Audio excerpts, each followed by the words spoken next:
ఉపాధి హామీ పనులు యథావిధిగా కొనసాగించాలి అని కాంగ్రెస్ పరిశీలకులు విశ్వనాథం అగర్వాల్ డీసీసీ అధ్యక్షుడు దారాసింగ్లు పేర్కొన్నారు. మంగళవారం వికారాబాద్ మండలం సిద్ధులూరు గ్రామంలో గ్రామ సర్పంచ్ ఆధ్వర్యంలో గ్రామ సభ నిర్వహించారు. ఈ సభలో ఉపాధి హామీ పథకాన్ని కొనసాగించాలి అని తీర్మానం చేశారు. ఈ సందర్భంగా వారు మాట్లాడుతూ కేంద్ర ప్రభుత్వం జీఎన్ఆర్జీ పథకాన్ని తీసుకువచ్చి రాష్ట్ర ప్రభుత్వంపై భారం మోపుతోంది అని, ఉపాధి హామీ పథకానికి కేంద్రం 60%, రాష్ట్రం 40% నిధులు కేటాయించడం సరికాదన్నారు. ఈ కార్యక్రమంలో మండల కాంగ్రెస్ అధ్యక్షుడు రాజశేఖర్ రెడ్డి, ఎస్సీసీఎల్ జిల్లా అధ్యక్షుడు రాజు, జిల్లా మహిళా కాంగ్రెస్ అధ్యక్షురాలు సంతోష్ రాజు, ఆర్టీఓ సభ్యుడు Jafar, Kishan Nayak, Mahipal Reddy, market vice chairman Mallesham, సర్పంచ్లు, కాంగ్రెస్ నాయకులు, గ్రామ ప్రజలు పాల్గొన్నారు.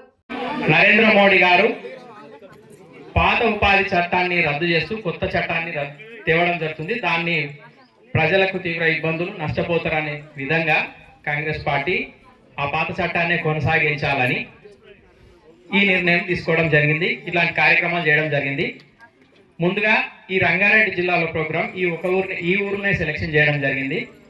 ఇక్కడికి ప్రసాద్ కుమార్ సార్ గారు రావాలి, కానీ ఒక స్పీకర్గా ఉన్నందుకు సార్ రావద్దు కాబట్టి మమ్మల్ని అందరికీ పంపించిండు.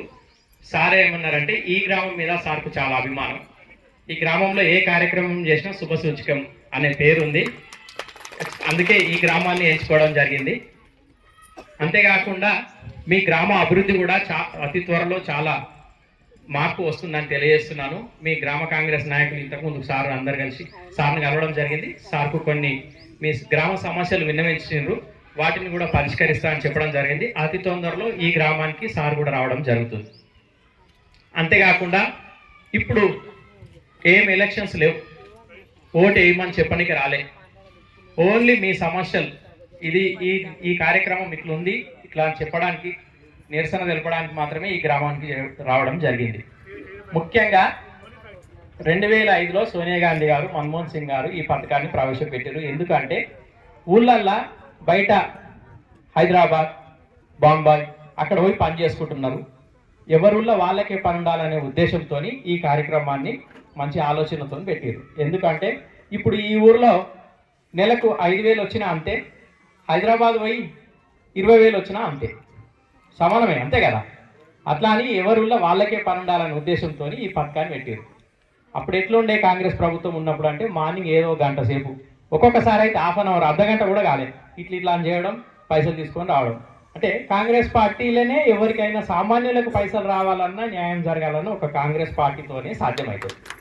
వేరే ఏ పార్టీ కూడా సామాన్య ప్రజలకు ఏది చేసిందంటే రుణమాఫీ, ఎలాంటి పథకాలు, మంచి మంచి పథకాలు తెచ్చిన పార్టీ కాంగ్రెస్ పార్టీ ఒకటే. వాళ్ళంతా కష్టపడి ఈ పథకాన్ని తెస్తే ఈ బీజేపీ ప్రభుత్వం ఇప్పుడు ఏం చేస్తుంది, మార్నింగ్ పనికి పోతారు. ఇప్పుడు ఈ ఒక్క నెలనే ఇక మీకు పాత రోజులు, వచ్చే నెల మార్చి నుంచి ఇట్లా ఉండదు. ఇక మార్నింగ్ పనికి పోయినరా 1 అవర్, గంటనో అర్ధగంటకు రానికి రాదిగా, ఆడకొచ్చి పని చేసినాక మళ్ళీ 4 గంటల తర్వాత మళ్ళీ పోయి దిగాలి, మీరు మళ్ళీ పోయి మళ్ళీ దిగాలి. ఇంతకుముందు ఎట్లుంటుండే, పొద్దుగాలు చేసి 1 గంట వేసి వచ్చి ఇంటికాడ వచ్చి తిని స్నానం చేసి మళ్ళీ వేరే కూలికి పోతే ఆ కూలి పైసలు కూడా వచ్చేది. ఇంతకుముందు 2 కూలీలు వస్తుండే కష్టపడేటోళ్ళకి, కొందరు కష్టపడే వాళ్ళు మామూలుగా అడవైపుతాను కూర్చుండే. ఇప్పుడు ఆ రోజులు పోయినాయి. అంతేకాకుండా ఇప్పుడు ఈ కొత్త పథకంలో ఇంకేముందంటే, ఇప్పుడు వికారాబాద్లో ఒక పెద్ద బిల్డింగ్ కట్టేది ఉందనుకో, ఆడికి పంపిస్తారు ఇప్పుడు లేబర్ కూలి లాగా. ఇప్పుడు వీడికించి పోయి ఆడపోయి గడప పట్టుకొని పని చేసి రావాల్సి వస్తుంది, అట్లాంటి పని. అంతేకాకుండా ఇప్పుడు ఈ ఊరోళ్ళు, ఇప్పుడు ఈమె ఉంది, ఈ వారంలో ఒక 1,000 రూపాయలు పని చేసింది అనుకో, కేంద్ర ప్రభుత్వం 600 ఇస్తే 400 రాష్ట్ర ప్రభుత్వం ఇవ్వాలి. ఇప్పటికే పైసలు లేక రేవంత్ రెడ్డి సార్ బాగా తిప్పలు అవుతుంది పాపం. మనకి పథకాలన్నిటికీ చాలా కష్టపడుతుండు హామీలు నెరవేర్చడానికి. మూలిగా నాకు అవి తాకేపడ్డట్టు ఇప్పుడు మళ్ళీ ఉపాధి హామీ పథకాన్ని తీసుకొచ్చి 40 రూపాయలు మీరు ఇవ్వాలి 100 అంటే ఏడికేం చేస్తాం. మస్తు పైసలు ఉన్నాయి కేంద్ర ప్రభుత్వంతో ఉండంగా. అంటే ఎట్లా అంటే పొమ్మని చాలక పోగొట్టినట్టు ఇట్లా. ఎందుకంటే 40 రూపాయలు ఉన్నాయి, ఎట్లా చేసి పథకాన్ని తీసేయాలని. ఇట్లాంటి కార్యక్రమాలు వద్దు అని ఇట్లా ప్రతి విలేజ్లో ఇట్లా మనం నిరసన తెలపడం జరుగుతుంది. ఇప్పుడు మీరంతా ఇప్పుడు అందరు కలిసికట్టుగా ఇది ఇంతకే అయిపోదు. వాళ్ళు రద్దు చేయాలనుకో ఇంత పెద్దగా చేస్తారు కాంగ్రెస్ పార్టీ. జిల్లా లెవెల్, మండల లెవెల్, రాష్ట్రం లెవెల్ చాలా కార్యక్రమాలు ఎటు తిరిగి ఇడిచేయలేదు పాత పథకం రావాలని. అందుకోసమే ఈ కార్యక్రమం చేయడం జరిగింది. ఇప్పుడు మనం ఇక్కడ కొనసాగిస్తున్న ఈ జాతీయ ఉపాధి హామీ పథకంలో మేము మొన్ననే ప్రోగ్రాం కూడా చేయడం జరిగింది. మాది బంటారం మండలం. నేను బంటారం జెడ్పీటీసీ కూడా పనిచేసిన. అక్కడ మా సొంత గ్రామమైన తొర్మామిలో మీలాగానే కూలీలు ఎక్కువగా ఉంటారు. మేము అక్కడ పనిచేసినాము. మరి ఇక్కడ కూడా ఇంత మంచి ప్రోగ్రాం ఏర్పాటు చేసిన మన కాంగ్రెస్ సెక్రటరీ గారు విశ్వనాథం సార్ గారు, మరి ఇంకా వచ్చిన అతిథులు మనందరికీ నా యొక్క ధన్యవాదాలు. ఇంత మంచిగా మహిళలు మీరు ఇంత సమయం కేటాయించి ఈ ప్రోగ్రామ్ని మీరు ప్రోత్సహిస్తున్నందుకు నాకు చాలా సంతోషంగా ఉంది. అక్కడ మేము వెళ్ళినప్పుడు కొంతమంది ఏమో మేము కూలీకి వెళ్తాం కాబట్టి మేము రాము అంటారు. కానీ మీరు ఇంత ఇంట్రెస్ట్గా కూర్చొని అందరి స్పీచ్ విన్నారు, అందరి మాటలు మీరు విన్నారు. మీకు అర్థమైంది ఎంతవరకు అంటే అరే ఏదో జరుగుతుంది అనేది మీకు అర్థమైంది. చాలా జరుగుతుంది. ఏంటంటే ఇంతకుముందు మీరు పనిని బట్టి మీకు ఈ చట్టం వర్తిస్తుండే. 2005 సంవత్సరంలో ప్రవేశపెట్టి 2006 సంవత్సరంలో దీన్ని చట్టంగా మార్చి మన్మోహన్ సింగ్ గారు, స్వర్గీయ మన్మోహన్ సింగ్ గారు, మన అప్పటి ఆంధ్రప్రదేశ్ ముఖ్యమంత్రి రాజశేఖర్ రెడ్డి గారు ప్రవేశపెట్టి అనంతపురం జిల్లాలో మాడుపుల మండలంలో పల్లపల్లి అనే గ్రామంలో ఫిబ్రవరి 2వ తారీఖు నాడు ఈ విశిష్టమైన పథకాన్ని, దేశాన్ని ఆకలి తీర్చిన చట్టం ఇది. మరి ఇంత మంచి పథకాన్ని మరి పేరు మార్పు ఏం అవసరం వచ్చిందో విబిజి రామ్జీగా, మరి ఎవరికైనా తెలుసామా విబిజి రామ్జీ అంటే? ఎవరికి తెలియదు. నాకు తెలిసి గాంధీ తాత అంటే మీకు అందరికి అర్థమవుతుంది, అందరికీ తెలుసు కదా, జాతిపిత, మన జాతిపిత. మరి దీన్ని బట్టి, ఈ పథకాన్ని బట్టి దేశంలో మన చట్టం యొక్క, మన మహాత్మా గాంధీ గారి పేరు మారుమోగింది, చట్టం యొక్క ప్రతిష్టను ఇంకా పెంచింది. మరి మీరు మొన్న కూడా మన కరోనా పీరియడ్ సమయంలో మన ప్రజల ఆకలిని తీర్చిన చట్టం ఇది. వలసలను తగ్గించడానికి అనంతపురం జిల్లా తీవ్ర కష్టాన్ని ఎదుర్కొంటున్నప్పుడు ప్రవేశపెట్టిన పథకం కాబట్టి ఇప్పుడు మనందరికీ దేశవ్యాప్తంగా 480 కోట్ల మంది ఆకలి తీర్చింది. మీరు కూడా మరి దీన్ని గుర్తించి మరి అన్ని ప్రోగ్రాంలలో మీరు పాల్గొని, అప్పుడు గడ్డపార, గంప, పార ఉంటుండే అంతే. ఇప్పుడు మిషనరీస్ వస్తాయి, కాంట్రాక్ట్ పద్ధతి పెరుగుతుంది. కాంట్రాక్ట్ పద్ధతి అంటే కూలీలను గ్రామ పంచాయతీలు తరలించినప్పుడు అప్పుడు గ్రామ పంచాయతీకి స్వేచ్ఛ ఉండదు. ఓన్లీ కూలీలను తరలించే వ్యవస్థగా మాత్రమే మారిపోతుంది. విశిష్ట అధికారాలను గ్రామ పంచాయతీ కోల్పోతుంది. కాబట్టి మీరందరూ గుర్తించి మీరు తీవ్రంగా వ్యతిరేకించాలి. పనికి వెళ్ళిన ప్రతిసారి మీరు వ్యతిరేకించాలి. ఈ చట్టాన్ని మాకు పాతది, మహాత్మా గాంధీ గారి పేరు తీసేయద్దు, మళ్ళీ కొనసాగించాలని. సిద్ధలూరు గ్రామానికి మేమందరం ఇచ్చేసినాం, మిమ్మల్ని అందరినీ పిలిపించినాం.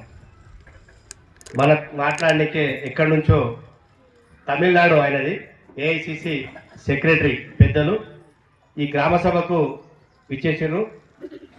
విశ్వనాథం గారు, మరి అగర్వాల్ గారు, మరి ఈ కార్యక్రమంలో భాగంగా సిద్ధలూరు గ్రామ పెద్దలు, మరి అమ్మలు, అక్కలు, ప్రతి ఒక్కరికి నా యొక్క హృదయపూర్వక పేరున నమస్కారం. ఈరోజు ముఖ్యంగా మనం ఇక్కడికి ఎందుకు వచ్చినాం, మరి ఎప్పటికి మీటింగ్ పెడితే మీద కూర్చునే వాళ్ళం, మనం అందరం కింద కూర్చున్నాం, ఎందుకు కూర్చున్నాం అనేది మీరు ఆలోచన చేయాలి. మనకు 2005-6లో ఆనాడు మనమందరం కష్టపడి సోనియా గాంధీ కేంద్ర ప్రభుత్వంలో, సోనియా గాంధీ యూపీఏ చైర్మన్గా, మన్మోహన్ సింగ్ను మనం ప్రధానిగా గెలిపించినాం. ఆ రోజు గెలిపించినప్పుడు అంతకు ముందు సోనియా గాంధీ గారు ప్రచారంలోకి వెళ్తే, ఎన్నికల ముందు ప్రచారంకి వెళ్తే అనంతపూర్ జిల్లాలో ప్రచారం చేసింది ఆమె. అన్ని పోతుంటే ఆ రోజు రాజశేఖర రెడ్డి గారు ఉన్నారు. గ్రామం నుంచి పోతుంటే మొత్తం ఇళ్ళకి తాళాలు వేసిండు. మొత్తం గల్లిపోటీ ఇప్పుడు రోడ్ పోటీ మనం పోతాం కదా, పోతే మొత్తం అటు ఇటు 2 తాళాలు ఉన్నాయి అన్ని ఇళ్ళకి. అయితే ఆమె రాజశేఖర రెడ్డి గారికి అడిగింది, తాళాలు ఉన్నాయి ఇవన్నీ ఎందుకని. అయితే ఇవన్నీ మొత్తం వలస వెళ్ళిపోయినారమ్మా, వాళ్ళకి ఇక్కడ ఏమి ఉపాధి లేదు, వాళ్ళు కూలీ నాలు చేసుకునికే వేరే బొంబాయి, హైదరాబాద్, ఎక్కడెక్కడో వేరే ఇతర రాష్ట్రాలకు పనిచేయడానికి, కష్టపడి పనిచేయడానికి, బతకడానికి వెళ్ళిపోయినారని చెప్పింది. అప్పుడు ఆమెకు ఒక నెత్తిలో వచ్చింది సోనియా గాంధీకి, అరే రేపు గవర్నమెంట్ వస్తే వీళ్ళకేదో పని కల్పించాలి, పేదలకు పని కల్పించాలి. అంటే వీళ్ళు ఈ 2-3 నెలలు ఎండకాలం బయటికి వెళ్లకుండా, ఊరు ఇడిచిపెట్టి మరి బయటికి వెళ్లకుండా అదే ఊరిలో వాళ్ళకి పని కల్పించాలనే ఉద్దేశంతో ఆనాడు కాంగ్రెస్ ప్రభుత్వం గెలిచిన తర్వాత యూపీఏ చైర్మన్ గా సోనియా గాంధీ గారు ఆలోచన చేసి మన్మోహన్ సింగ్ గారితో మాట్లాడి ఒక యాక్ట్ అంటే మనకేదో స్కీమ్ తీసుకొచ్చి ఇచ్చినట్లు కాదు, ఇది ప్రత్యేకంగా మీ హక్కు అన్నట్ల. యాక్ట్ అన్నప్పుడు మీకు హక్కు కల్పించారు. ఇంతకుముందు అమ్మ కొద్ది కూర్చో తల్లి, ఇప్పుడు మీరు అనుకుంటున్నారు మాకు పని కూర్చుని పెట్టి పని ఇస్తారా అనేది. ఈ యాక్ట్ లో ఈ హక్కు మీకు అడిగే హక్కు పని గ్రామ పంచాయతీలో తీర్మానం చేసుకునాలి. ఈ గ్రామానికి సంబంధించిన పనులు ఏమేమి ఉన్నాయి. ఎల్ఐఐ చేనులో 1 ఎకరా భూమి ఉన్నది. ఆ 1 ఎకరా భూమిలో గడ్డ ఉంది. గడ్డ ఉంటే ఆ గడ్డను సాఫ్ చేయాలి, లేవల్ చేయాలి. ఇంకొకరు మల్రెడ్డి, భీమరెడ్డి, లేకుంటే సాయప్పనో పుల్లప్పనో ఎవరో ప్రతి ఒక్కరి చేనులలో ఉంటే వాళ్ళ చేనులో ఏం పని కాదు, వాళ్ళ చేనులోకి అడిగి మీ అయ్యా మీ చేనులో ఏం పని చేయాలి, లేవలిగా కాలువ పాటు కాలువనా లేకుంటే ఇంకేదన్నా ఇతర పనులు ఆ మాట్లాడుకొని ఆ కాలువ పనులు రాసుకుంటుంది గ్రామ పంచాయతీ తీర్మానంలో సర్పంచ్ ముంగల అధ్యక్షతన మీ ఫీల్డ్ అసిస్టెంట్ మళ్ళీ ఏపీఓ వాళ్ళందరూ కలిసి అది రాసుకుంటుంది. రాసుకొని ఆ తీర్మానం చేసి వాళ్ళు కేంద్రానికి ఢిల్లీకి పంపించాలని అది రాసి పంపిస్తే వాళ్ళు అక్కడి నుంచి మనకు పనులు శాంక్షన్ చేసి పంపిస్తుంది. ఏమేమి అడిగినాం మనం ఈడ అడిగిన పనులే అక్కడి నుంచి పంపించిన కాదు, ఈడ అడిగిన పనులు వాళ్ళు శాంక్షన్ చేసి పంపిస్తుంది. పంపించిన తర్వాత మనకీడ గ్రామ పంచాయతీలో మనకి ఫీల్డ్ అసిస్టెంట్, ఏపీఓ గారు, టెక్నికల్ అసిస్టెంట్ ఏదైతే మనం రాసుకున్నామో కాలువ పాటు కాలువనా లేకుంటే రోడ్డు పని ఇంకా ఇతర పని ఆ పని చేస్తే మనం పోయి 1 గంట సేపు పని చేసి వస్తే దాన్ని మెజర్మెంట్ తీసుకొని రాసి పంపిస్తే మనకు వారంతో 1700 పైసలు వచ్చేది. కానీ ఈ పైసలు ఎప్పుడు 10 ఏళ్ళు కాంగ్రెస్ గవర్నమెంట్ ఉన్నప్పుడు మీరు ఊకే ఎండాకాలంలో వాస్తవం మనం అందరం ఉన్నాం. ఎండాకాలంలో గడ్డపర సంఖ్య తీసుకొని చేను కాడిపోయి పండుకొని వచ్చి హాజరు చేసుకొని వచ్చిన పైసలు తీసుకున్న రోజులు ఉన్నాయి. ఆ 10 ఏళ్ళు, ఇప్పుడు 10 ఏళ్ళు కాదు. దాని తర్వాత బీజేపీ వచ్చినాక ఆ పరిస్థితి మారిపోయింది. పోతనంగా 2 సార్లు గెలిచింది, 2 సార్లు మారిపోయింది. ఇప్పుడు 3వసారికి అసలు కేసరి పెట్టిండు. ఇప్పుడు అసలు కేసరి ఏంటంటే ఈరోజు మోడీ ఏం చేసిందంటే VBG G Ram G, G Ram అంటే రాముని పేరు తీసుకొచ్చి లాస్ట్ జీ పెట్టిండు. జీ అంటే గాడ్సే ఎవరు మీకు ఎవరికి తెలుసు? అమ్మ తల్లి ఒక నిమిషం. గాడ్సే ఎవరు? మన మహాత్మా గాంధీ అంటే మనకు అందరికీ తెలుసు. మహాత్మా గాంధీ అనేది ప్రతి ఒక్కరికి తెలుసు. చిన్న పిల్లాడు, ఒక 5 ఏళ్ల పిల్లాడు ఉంటే మహాత్మా గాంధీ తెలుసు. చచ్చిపోయే పండు ముసలోళ్ళకి కూడా మహాత్మా గాంధీ పేరు తెలుసు. ఆ మహాత్మా గాంధీ పేరును చంపినోడు ఎవరు? బీజేపీలో ఆర్ఎస్ఎస్, ఆ రోజు ఆర్ఎస్ఎస్ లో ఉన్న గాడ్సే. ఆ గాడ్సే పేరు ఈ స్కీమ్ పేరు పెట్టారు ఇప్పుడు వాళ్ళు తీసుకొచ్చి ముంగల. బీవీజీ రామ్జీ, రాముని పేరు పెట్టుకున్న తర్వాత జీ అంటే గాడ్సే. ఆ దొంగని తీసుకొచ్చి ఆ లంగని తీసుకొచ్చి మనకు పేర్లు పెట్టి మన పేర్లు ఆ స్కీమ్లు పెట్టి ఆ స్కీమ్ను రూపుమాపుతున్నారు. ఎట్లా రూపుమాపుతున్నారంటే ఈ స్కీమ్ను ఇప్పుడు 100 రోజులు మనం పని గ్యారంటీ ఉండే. ఇప్పుడు ఈ 100 రోజులను ఏం చేసిండ్రు? 125 రోజులు చేసిండ్రు. ఇప్పుడు 125 రోజులు చేస్తే మీకు పని కల్పించినాం కదా, మేము ఇంకా 25 రోజులు ఎక్కువ చేసినామని బీజేపీ వాళ్ళు చెప్తున్నారు. ఆ 25 రోజులు కలిపితే ఎక్కువ చేసినాం అనేది ఎట్లా అంటే మనకు ఇంతకుముందు ఈ యాక్ట్ ప్రకారం 100కి 100% సెంట్రల్ నుంచి కేంద్రం నుంచి పైసలు వచ్చేటివి మన కూలీ పైసలు మొత్తం రూపాయికి రూపాయి. అయితే ఇప్పుడు 125 రోజులు చేసి దాంట్లో ఏం చేసిందంటే 40% రాష్ట్రం ఇవ్వాలి, 60% కేంద్రం ఇవ్వాలి. 60% అంటే 40-60 చేస్తే 125 మనం 60% చేస్తే 75, మిగతా 40%, మిగతా 50% వస్తుంది. అయితే మనకి ఇచ్చేది ఎంత? 100 రోజులు ఉన్న దాంట్లో కూలీ కూడా ఇంకా 25 రోజులు తక్కువ చేసేసాడు కూలీ. 100 రోజులు మనకు కూలీ వచ్చేది పాత పద్ధతిలో, ఇంకా 25 రోజులు మనకు తక్కువ చేసేసి 75 రోజులే ఆయన కూలీ పైసలు ఇస్తాడు. అయితే ఆ పైసలు కూడా ఎట్లా ఇస్తాడు? ఈ 40 రోజులు, ఈ 40 రోజులకు రాష్ట్ర ప్రభుత్వం ముందు పైసలు కట్టాలి, ముందు పైసలు ఇవ్వాలి. 1,00,000 రూపాయలు ఇచ్చిందంటే మిగతా 60 పైసలు ఆయన ఇస్తాడు. ఈడ పైసలు గతిలేవు. ఈడ ఎడికెళ్ళి ఇస్తారు? ఈడ ఉన్నది రాష్ట్రం మొత్తం అప్పులో కూడుకుంది. ఈ అప్పుల రాష్ట్రాన్ని మనం తీసుకొని పైకి రావాలంటే ఎవరి తరం కాదు. మనకు ఇచ్చే స్కీమ్లు ఎన్నికల్లో మనకి ఇచ్చిన మాట ప్రకారం రేవంత్ రెడ్డి గారు మన ముఖ్యమంత్రి ఎంతో అష్ట కష్టాలు పడి మనకి ఈ స్కీమ్లు నడిపిస్తున్నారు. రేషన్ కార్డులు ఇచ్చాడు చెప్పండి, మనకు సన్న బియ్యం ఇస్తున్నాడు, 200 యూనిట్ల కరెంట్ ఇస్తున్నాడు. ఇవన్నీ స్కీమ్లు అష్ట కష్టాలు పడి ఏదో మనం పేదోళ్ళకి మాట ఇచ్చినాం చేయాలనే ఉద్దేశంతో చేస్తున్నారు. కానీ మరి దీనికి కట్టాలంటే ఎక్కడ కూడా పైసలు రావు. కాబట్టి ఈ స్కీమ్ను మనం వద్దు, మాకు పాత స్కీమే కావాలి, ఉపాధి హామీ కావాలి మాకు. ఆ గాంధీ పేరు తీయొద్దు. మహాత్మా గాంధీ పేరు ఎందుకు తీస్తున్నారు? జీబీజీ రామ్జీ అని తెచ్చి రాముని పేరు గాడ్సే పేరు తెచ్చుకొచ్చి ఎందుకు పెడుతున్నారు? ఇది పెట్టొద్దు, దీన్ని తీసేయండి, మా ఉపాధి హామీ పేరు పెట్టాలి, గాంధీ మహాత్మా పేరు ఉండాలని చెప్పి మనం ఈరోజు అందరం కలిసి ఇక్కడ తీర్మానం చేసినాం.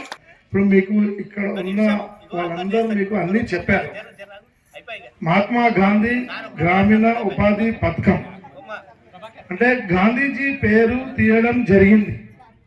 అంటే గాంధీజీ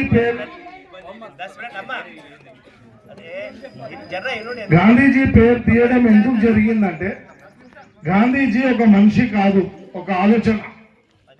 ప్రతి మనిషి మనసులో గాంధీజీ గారు ఉన్నారు. సో బీజేపీ ఉద్దేశం ఏముందంటే గాంధీని పేరుని తొలగిస్తే మొత్తం కాంగ్రెస్ పార్టీనే తొలగేందుకు చాలా వాళ్ళకు ఈజీగా ఉంటుంది. గాంధీజీ గారు వాళ్ళ ఆలోచనని కాంగ్రెస్ పార్టీలో పెట్టి దేశం స్వతంత్రం వచ్చినప్పటి నుంచి ప్రతి ఒక్క పనిలో ప్రతి ఒక్క విలేజ్ ఎవరైతే ఉన్నారో వాళ్ళందరికీ పని కల్పేయడమే వాళ్ళ ఉద్దేశం. ఇప్పుడు మన్రేగాలో కూడా అంతే. ఇప్పుడు మన కాంగ్రెస్ పార్టీ నాయకులు ఉన్నారు, ఇందిరాగాంధీ పేరులో కూడా గాంధీ ఉంది, సోనియా గాంధీ పేరులో కూడా గాంధీ ఉంది, రాజీవ్ గాంధీ పేరులో కూడా గాంధీ ఉంది, రాహుల్ గాంధీ పేరులో కూడా గాంధీ ఉంది. సో గాంధీ పేరు తీసేస్తే వీళ్ళందరినీ మర్చిపోతారు, కాంగ్రెస్ పార్టీని మర్చిపోతారు అనే వాళ్ళ ఉద్దేశం.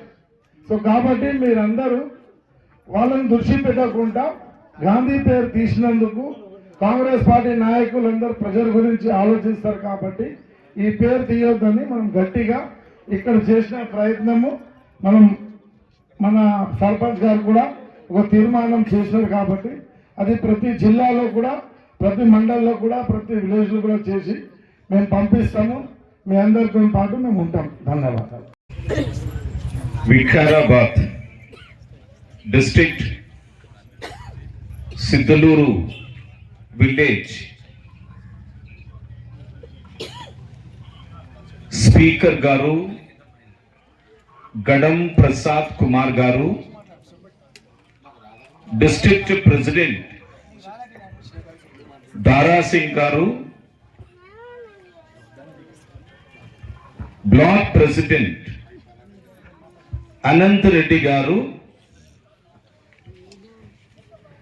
All India general secretary Indian national youth Congress, my good friend, honorable respected Madam Meenakshi Nadarajan garu, private secretary Santosh garuku namaskarangi, and linguistics minority state chairman Rajesh Agarwal gariki, mandal president Rajasekhar Reddy గారికి, సర్పంచ్ సిద్ధలూర్ ప్రెసిడెంట్ శ్రీనివాస్ కార్గి, Mahipal Reddy ex ZPC. It will go to 100, it will go to 120, now it will go to 250, 300 also. ఈ పథకాన్ని Sonia madam గారు ఆమోదిస్తే మన భారత ప్రధాని మన్మోహన్ సింగ్ గారు దీన్ని ఇంప్లిమెంటేషన్ అంటే అమలు పరచడం అనేది జరుగుతుంది. మొట్టమొదటిసారిగా ఈ పథకము ఓపెన్ అయిన తర్వాత ఆ రోజు ఈ పథకాన్ని అమలు చేసే సమయంలో ప్రతి వ్యక్తికి 80 రూపాయల కూలీతోటి మొదలుకొని ఆ తర్వాత 100 రూపాయలు, ఆ తర్వాత 150 రూపాయలు, తర్వాత 200 రూపాయలు, ఈరోజు 300-400 రూపాయలు కూలీ సంపాదిస్తున్నామంటే ఆ రోజు ఆ పథకానికి ఉన్నటువంటి విశిష్టత మనం అర్థం చేసుకోవచ్చు. Our Sarkar, our UPA 1-2 Sarkar, whoever wants to work, they will be permitted. Not for taking a photo, not for proper registration. Whatever want to do employment, UPA 1, UPA 2, not for morning signature, not for evening signature, not for binocular verification. We should give employment to the poor people of the India. UPA 1, UPA 2 10 సంవత్సరాల సుదీర్ఘమైనటువంటి కాంగ్రెస్ పరిపాలనలో ఏ రోజు కూడా కూలీలు పనికి పోతే photo capture చేయడం కానీ, సంతకాలు పెట్టడం కానీ, బయోమెట్రిక్ థంబ్ పెట్టడం కానీ, రెండు సార్లు అటెండెన్స్ తీసుకునేటటువంటి కార్యక్రమం కానీ చేపట్టలేదు. పొద్దున్న డిమాండ్ పెట్టినామా, పనికి పోయినామా, చేసినామా, చేయలేదా, కూర్చున్నామా, చెట్ల కింద నీళ్ళు తాగినామా, పిల్లలు లాడించుకుంటున్నామా, వచ్చినామా, వారం 10 రోజులు అయిన తర్వాత బ్యాంక్ అకౌంట్లో డబ్బులు చూసినామా, ఇది యూపీఏ ప్రభుత్వం చేసింది. I'm coming from same village. This is Chittalur, na?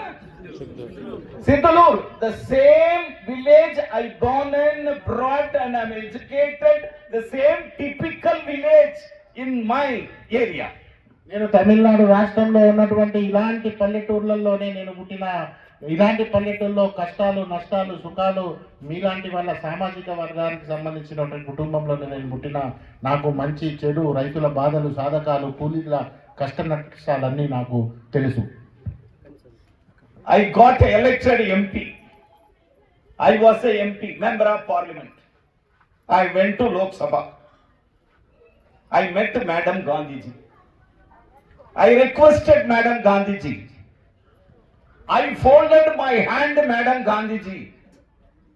I requested Madam Sonia Gandhi ji, touch their feet. Madam, our people are very much poor background.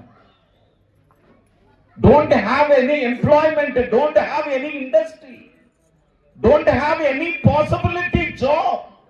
So madam, you are given for 80 rupees, 100 rupees. In 2009, they will get only 100 rupees salary. I told madam, I stand in front of madam. Madam is very seriously looking me. What reason? Why are you standing in front of me, madam? Please increase the salary. At least, madam, you should increase 20 rupees. Then only my people will happy. In the parliament, I will speak to madam. నేను ఎంపీగా ఎన్నికైనాను.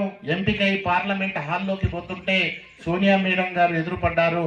ఆమె ముఖాముఖి ఆమె ముందు నిల్చోని ఆమెకి పాదాభివందనం చేస్తూ, మేడం, మనం 100 రూపాయల జీతం వాళ్ళకి ఇస్తున్నాం, 100 రూపాయలు ఒక పనికి దినానికి ఇస్తున్నాం, కాబట్టి ఒక 20 రూపాయలు వాళ్ళకి పెంచండి మేడం, భారతదేశంలో ఉన్నటువంటి పేద ప్రజలు సంతోషపడతారు. కాబట్టి 2009లో నేను మేడంకి పాదాభివందనం చేసి ఆ రోజు 20 రూపాయల శాలరీని ఇంక్రీజ్ చేయడం అనేది జరిగింది. Then madam, I don't know, I'm not a Badalu, I'm not a Badan leader, I don't have any political background, I don't have any Jamin family, I don't have any Bada family, I'm an ordinary family like this village. But madam, consider my request. Madam, consider my request. District President Saab, madam, call for the cabinet meeting. The cabinet meeting, declare the salary, announce the salary. Brother, not only salary. The people are getting a salary is a problem on the day.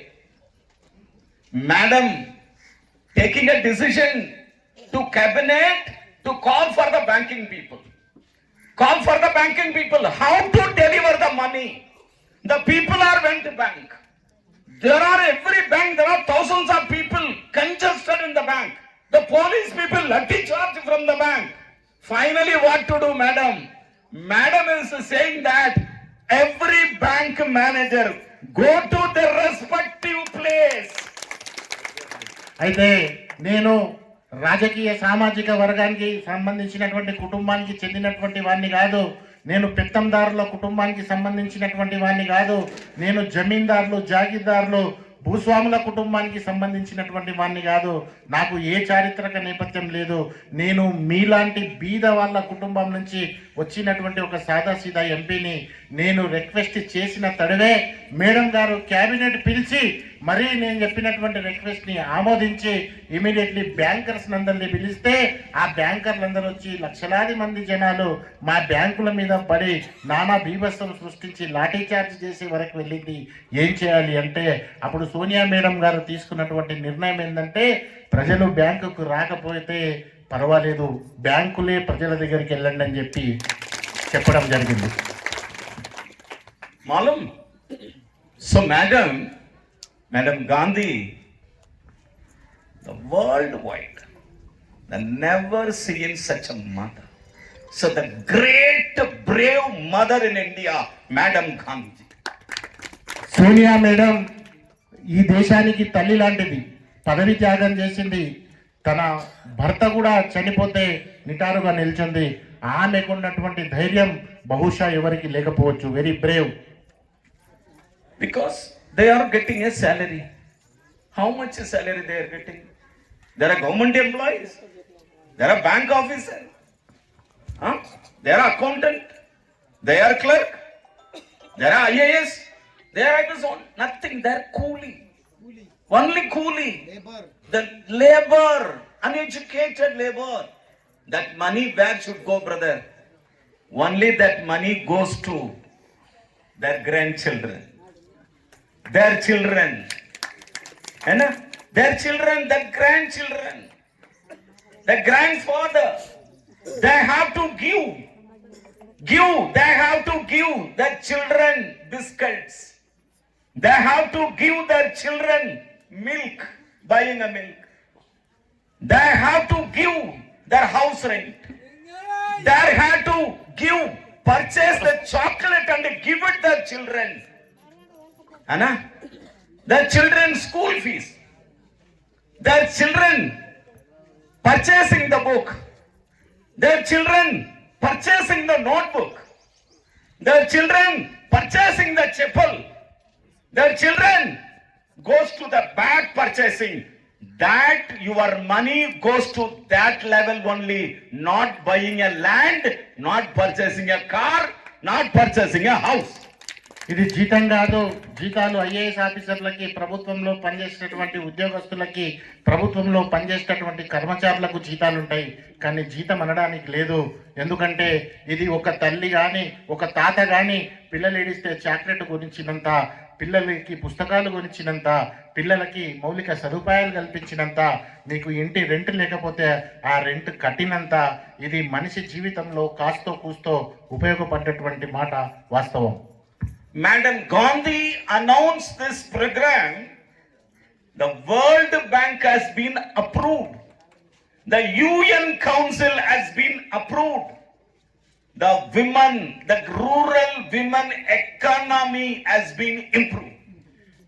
Sonia Gandhi గారు తెచ్చినటువంటి ఈ ప్రోగ్రామ్ని world bank, ప్రపంచ bank కూడా సమర్థించడం జరిగింది.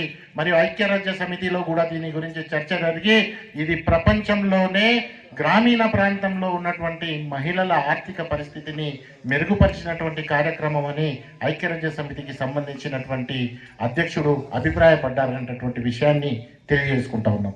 Brother, now what is happening? Now what is happening?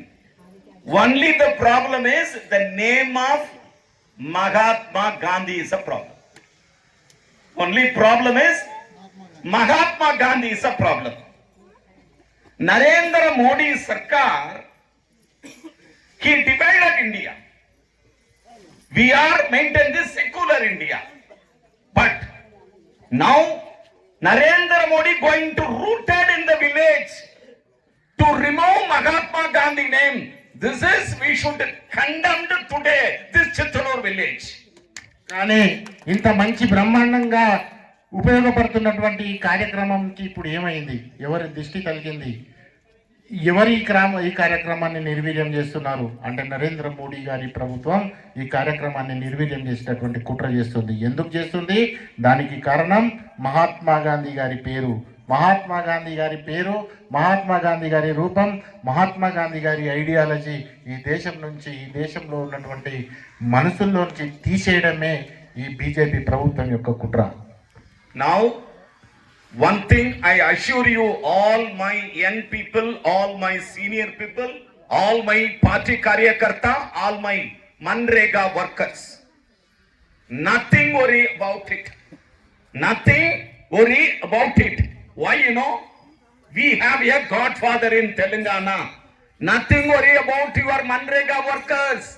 Our beloved Chief Minister Revanth Reddy garu is there. మీరు ఎవ్వరు కూడా భయపడవలసినటువంటి పని లేదు, ఎవ్వరు కూడా అధైర్యపడవలసినటువంటి పని లేదు. ఎందుకంటే మీ వెనకాల మేమున్నాం. మేమే కాదు, ఈ తెలంగాణని ప్రసాదించినటువంటి తెలంగాణకి ఒక భౌగోళిక రూపాన్ని ఇచ్చి తెలంగాణ రాష్ట్రం యొక్క అస్తిత్వాన్ని కాపాడినటువంటి సోనియా మేడం గారు మన వెంట ఉన్నారు. వీళ్ళకంటే కూడా మన డైనమిక్ సీఎం రేవంత్ రెడ్డి గారి బ్లెసెస్ కూడా, రేవంత్ రెడ్డి గారి నాయకత్వం కూడా మనతో పాటు ఉంది. కాబట్టి మీకందరికీ మేము హామీ ఇస్తున్నాను, మీరు ఏ రకంగా కలత చెందాల్సినటువంటి అవసరం లేదు. Three things. One is the job accountability. Number two, the job security. Number three, 400 rupees salary issue to request Narendra Modi Sarkar, entire India, to the Manrega people. That is three things.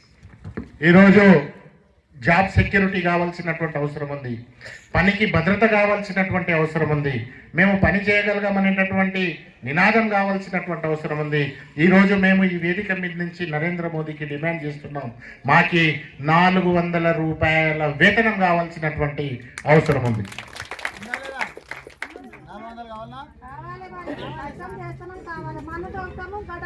Kavalama. సరే, ఒక నిమిషం నుండమ్మా. So, thank you very much.